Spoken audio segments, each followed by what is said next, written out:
Hello students, in the last video we have discussed the gametogenesis as well as the structure of gametes. First spermatogenesis, then structure of sperm, oogenesis, then structure of egg, as well as the membranes or different types of membranes found in the egg and classification of egg. Today we would start a topic which is a little bit complex because there are many parts attached to it. But we would try to make it simpler for you all. This is known as reproductive cycle. So, reproductive cycle is actually that cycle which is linked with the process of reproduction, or it is important for the process of reproduction. Now, reproductive cycle is actually of two types. And in this chapter, we have to study the main reproductive cycle, that is your menstrual cycle. So we can say it is of two types. First is your menstrual cycle and the next one is your oestrus cycle. So we can say the two types of reproductive cycle is menstrual cycle as well as the oestrus cycle. In this menstrual cycle, it repeats every 28 or 29 days. So it is a monthly cycle and it is seen in primates. That is your female human and female apes. So, in the primates, there is a reproductive cycle that is known as menstrual cycle, whereas in other animals except primates have another cycle called oestrus cycle.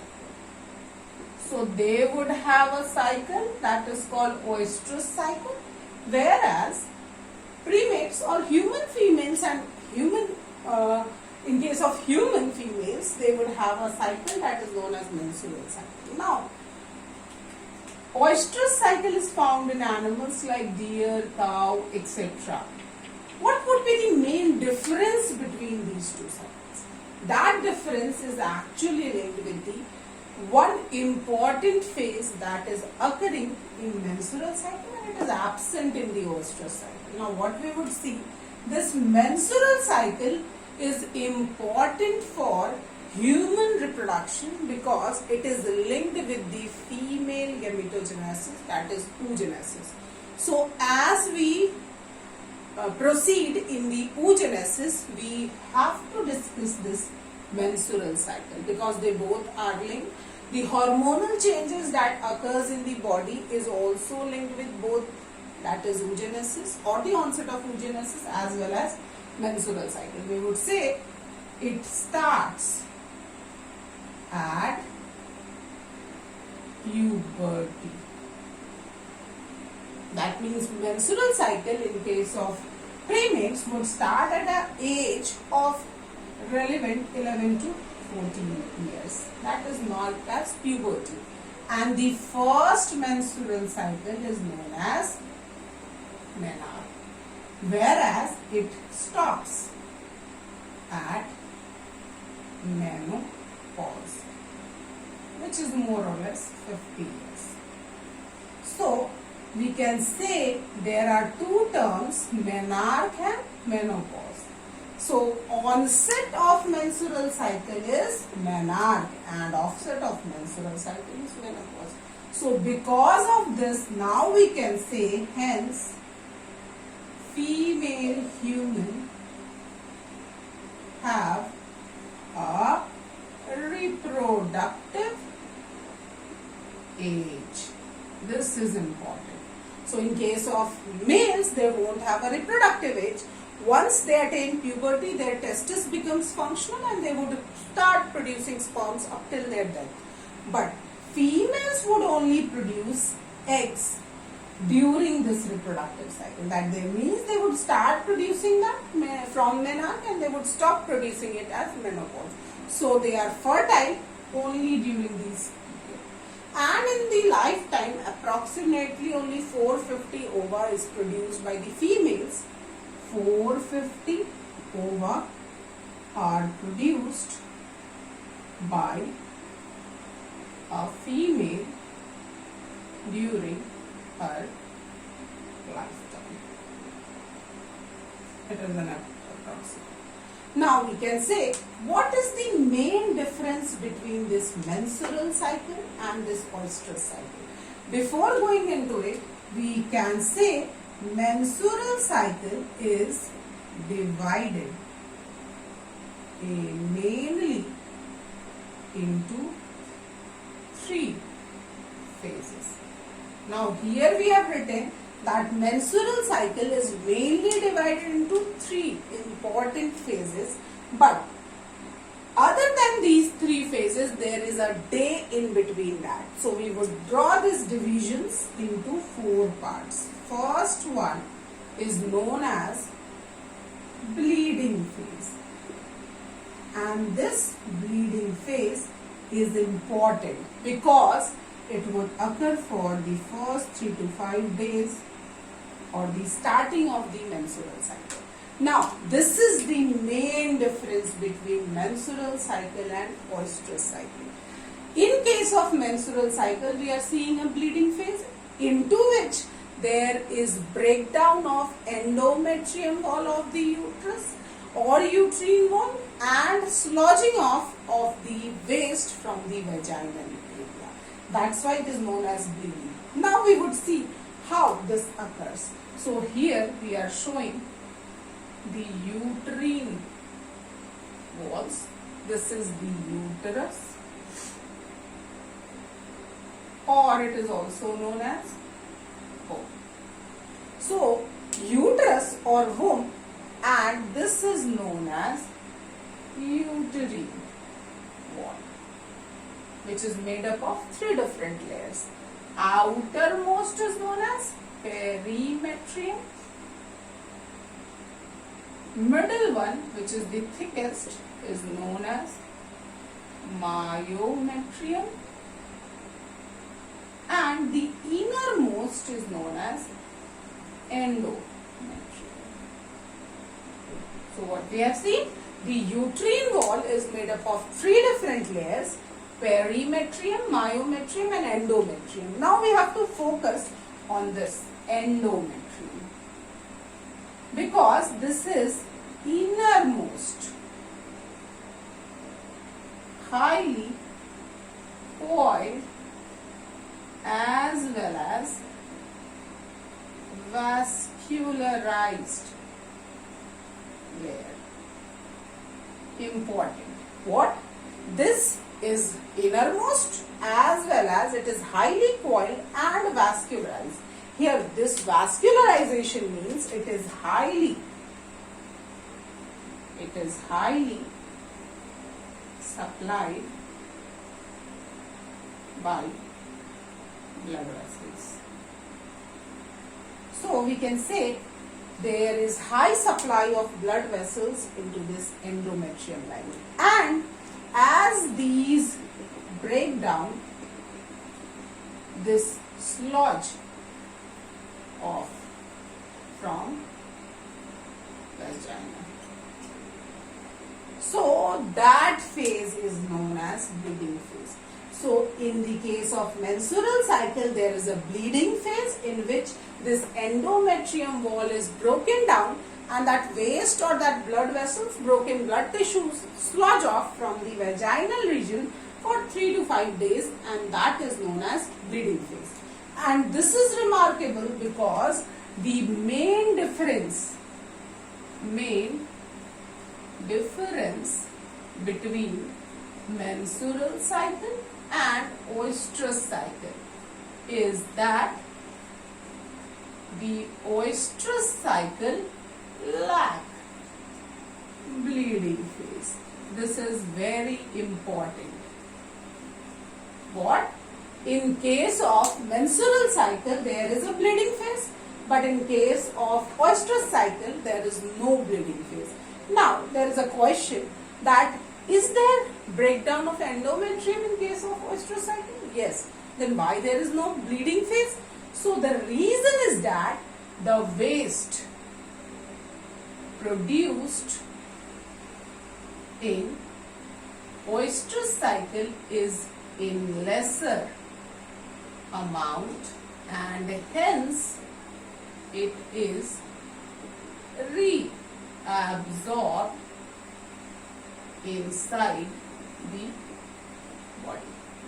So the main reason is that the waste which is produced in case of oestrus cycle due to breakdown of endometrium, that is in a few or a little amount, hence inside the body it is reabsorbed. So there is no need of sludging of it from vaginal region. So no bleeding phase, oestrus cycle, bleeding phase, menstrual cycle.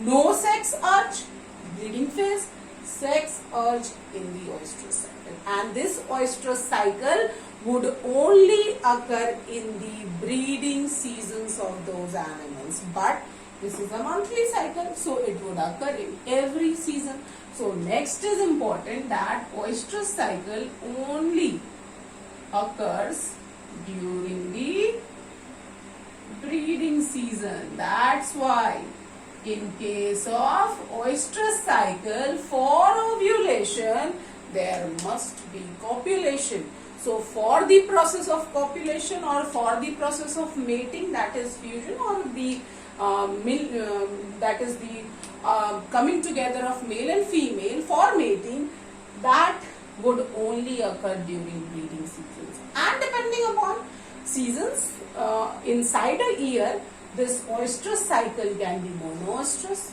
once a year, polyoestrus, many cycles in a year. So we can say this oestrus cycle is directly linked with the reproduction or copulation. Hence there is a strong sex urge by which they would attract the males, and hence it is only seen in breeding season. Clear? So bleeding phase is seen in menstrual cycle, whereas it is absent in oestrus cycle. And during this phase, what occurs? There is sludging of, or there is breakdown of the endometrium wall. So we would write here breakdown of endometrium wall occurs due to low level of progesterone. Now this is also very important. We would discuss this, that the hormonal imbalances, hormonal changes also occur during this cycle, and the most important thing is the level of progesterone. As we know, the progesterone is also known as what hormone? Pregnancy hormone. So whenever there is high level of progesterone inside a female, then she is supposed to be pregnant. So there is no menstrual cycle. So for a menstrual cycle to occur, it is important that the menstrual progesterone level should be lower. So when there is progesterone low, then this bleeding phase occurs. Clear? Next phase is known as proliferative phase, and this occurs for 10 to 12 days. This proliferative phase is also known as pre-ovulatory phase. This is important because pre means before. That means just before the process of ovulation. We discussed in the last video that the process of release of secondary oocyte from the ovary is known as ovulation. So for that is ovulation process, just before ovulation, this proliferative phase occurs. Hence it is also known as pre-ovulatory phase. What occurs during this phase? The broken endometrium is is proliferated. That's why it is known as proliferated. So two things occur. First, the broken endometrium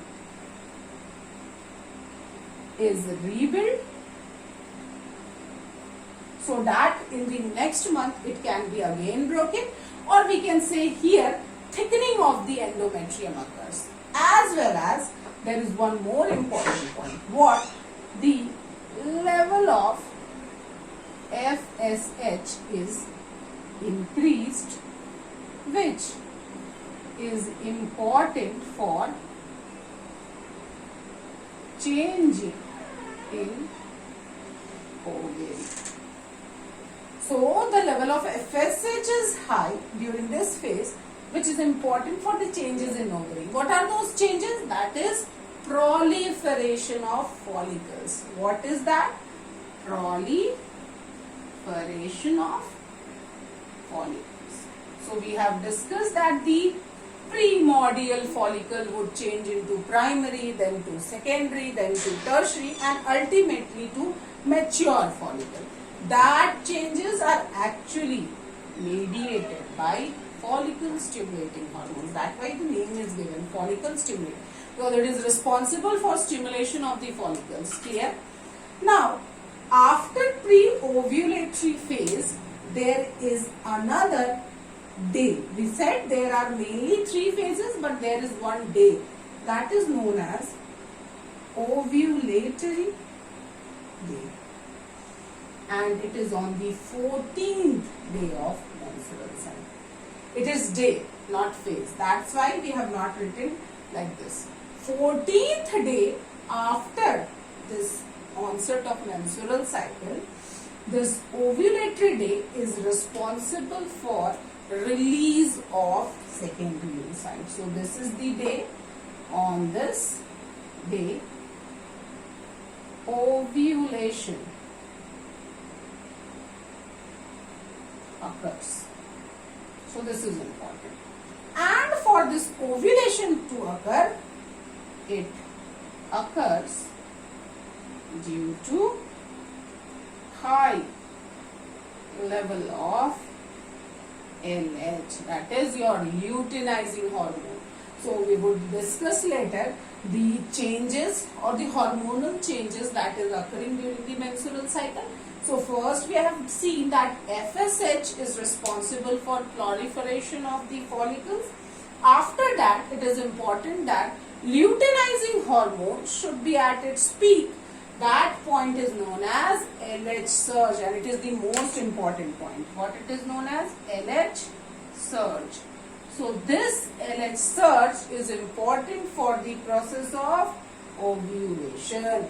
So on the 14th day of this ovulation or ovulatory day of the menstrual cycle, this ovulation would occur, and ultimately the last phase, that is known as luteal phase, or it is also known as secretory phase, because there are secretion of the hormones, or we can also known as post ovulatory phase. So this is the last part of that cycle, that is from the 15th day to the next bleeding phase. In this luteal phase, there are level of 2 hormones, that is ovarian hormone, that is estrogen, as well as the progesterone, and that estrogen progesterone would be maintained inside the body or would be important for further proliferation of this uterine wall. That means these hormones are important for the thickening of that endometrium. It is also said that this hormones makes this uterus ready for implantation or ready for the fertilization to occur. So we can say for the process of implantation, this endometrium wall should be thick enough or maiden enough so that the implantation can occur smoothly. So for that, those hormones would always be responsible for the thickening of that endometrium. And if that secondary oocyte is not fertilized, then the level of progesterone and estrogen decreases slowly by slowly. And in the next month, due to low level of progesterone, again the menstrual cycle would start. So again menstrual cycle occurs, which means that lady is not pregnant. So we can say blockage of menstrual cycle is also a strong indicator of pregnancy, or it is also an indicator to tell that lady is pregnant, but it is only an indicator. It does not give any sort of confirmation. This odd blockage of menstrual cycle can be due to poor health, poor nourishment of that female, or more stress level into that female. So this is the phases of the menstrual cycle, differences between menstrual and estrous cycle. In the next video, we would discuss what all are the changes that would occur in the uterus as well as the changes in the ovary, and we would compare the hormone changes that would occur or that is responsible for this menstrual cycle as well as for the oogenesis. I've tried to make this topic a bit easier, but the hormonal changes is a bit complex topic, so we will discuss this in the next video. Thank you.